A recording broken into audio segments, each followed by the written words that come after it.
Hello, Loveland. I'm Mike Meldon, and this is your Loveland Weekly Podcast, brought to you by Gina Dubell-Smith, eXp Realty, and Stone Pillar Farms. It sure is good to be back. We took a little bit of a break over the holidays, and we were looking at maybe expanding or making some changes here, and then we decided that this is the way we want to go. We just want to keep it simple, stick with Loveland and the surrounding neighborhoods, and keep the ball rolling. So welcome back, everybody, and happy 2024. You may or may not remember, but on our last episode of the Loveland Weekly Podcast, we talked to a local defense attorney about how legalized recreational marijuana could affect you if you have a confrontation with a police officer should you be pulled over. If you haven't listened yet, please check that episode out. Well, today we're keeping kind of with the same theme, but we're going to look at it from different perspectives. First, we will hear my conversation with Loveland Police Chief Michael Gabrielson. And then we will hear from Ashley Vogel, the owner of the revitalized local dive bar, the Remington Tavern.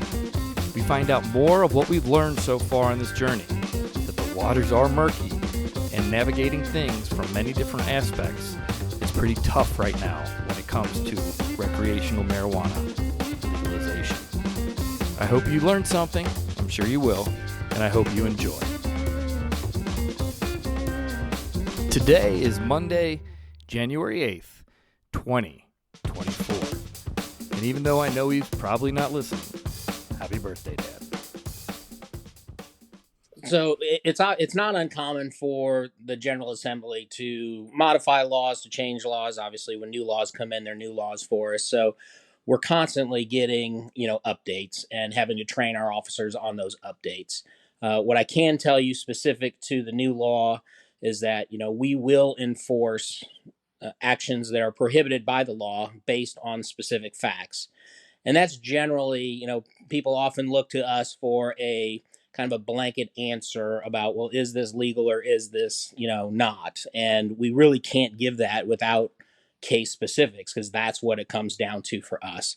So the biggest thing that I can, recommendation I can give to citizens, and our officers will get the training, we will get the training out to our officers. But for citizens is one, they need to be aware of the law. And then specifically with this one, it's more, what's important is what the law prohibits. It's not just a blanket, everything is legal. There are some it does prohibit, certain actions, and that's what everybody needs to be aware of.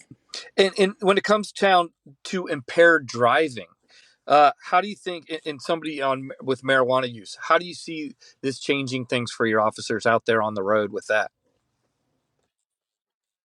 So overall, I don't see a real significant change. Our officers will base their actions on the factual basis, giving them reasonable suspicion for what an individual is doing at that time. If they're under the influence of adult use cannabis or a prohibited concentration of marijuana, it's going to go back to what I mentioned before. It's case specific, and we still have to develop that reasonable suspicion for us to carry on. So it's going to be based on the actions. If they are operating a motor vehicle, it's going to be the violations or the driving that we see. It'll be the interaction with the individual, and then again, until we can develop that reasonable suspicion to get to that point where we are going to do an investigation for impaired driving. What are some issues that you see, that you might be concerned about with the new legalization? I think the first one, and when I talk to a lot of other, chiefs and executives from other agencies, defense attorneys and prosecutors, is the overly vague language that is currently in the law. That's going to require some type of correction by the General Assembly, and I've heard, and I'm pleased to know that they're already started that revision process. So right now, we're already waiting for an update to what is a new law, what just went into effect. We're already waiting for that first update.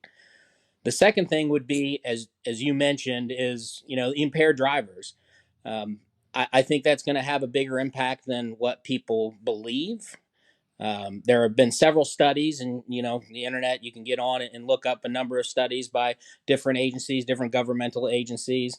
But the ballpark, in states that have legalized recreational marijuana, motor vehicle crashes increased between 4 and 6%. In Ohio, across the board in Ohio, we average about 300,000 crashes a year across the state. So you're looking at 12 to 18,000 more crashes a year as a result of recreational Wow. marijuana. That's what we're anticipating. Wow, that's a lot. Yeah, that's crazy. Anything you want to add to, well, just to wrap it up? Again, I would just encourage everyone.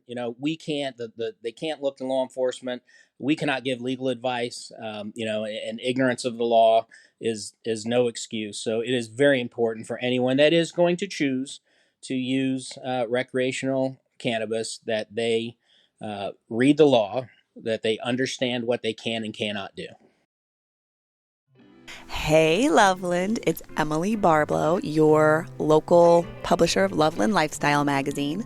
Just wanted to remind you guys that we love covering all of the people, happenings, and things going on in our amazing town of Loveland, Ohio.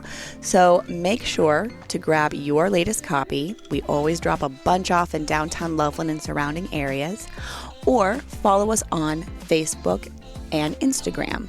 Everything from events to mini press releases, articles. I mean, we have so much happening here.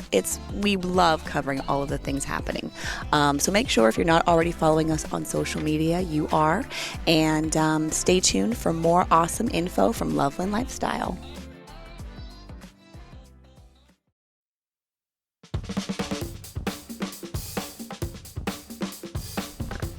And now, here's my conversation with Ashley from the Remington Tavern.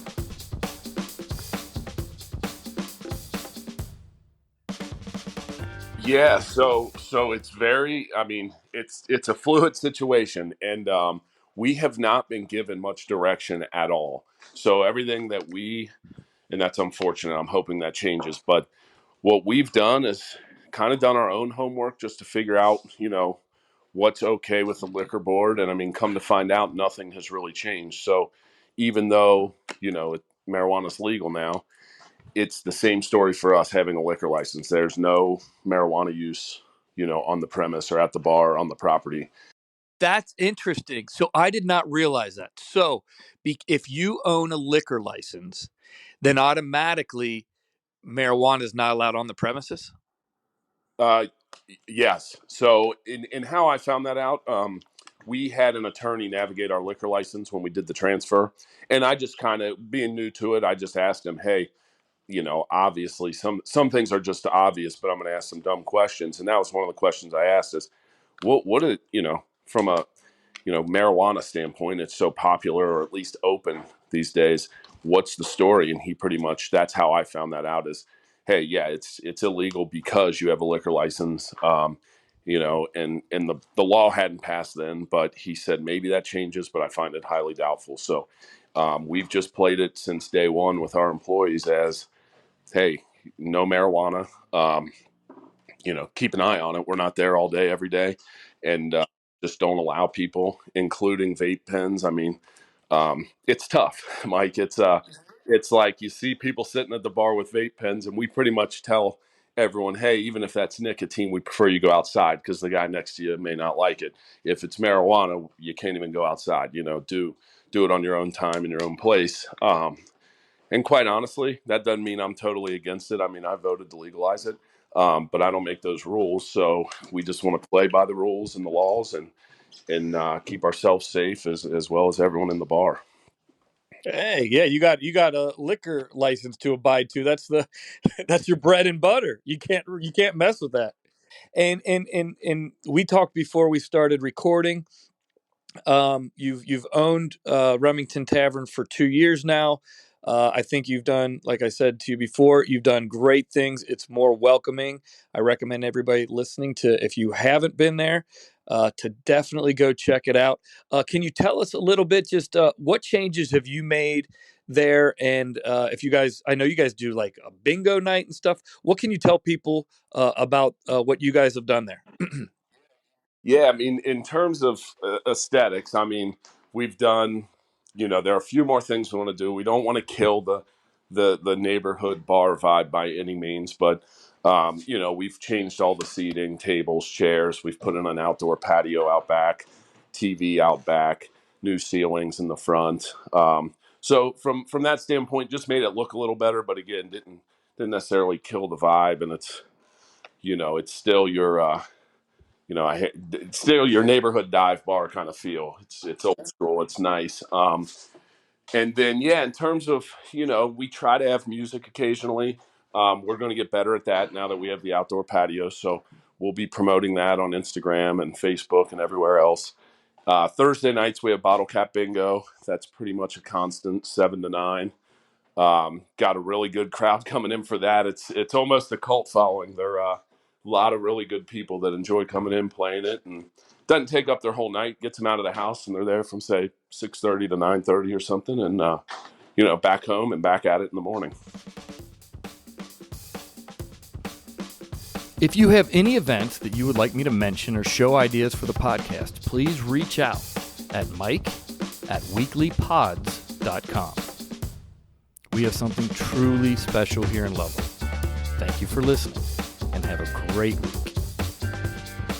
With the support of On Brand Studios, this episode was recorded, produced, and engineered by myself, Mike Meldon, here at the Grail, a magical place here in Loveland like no other.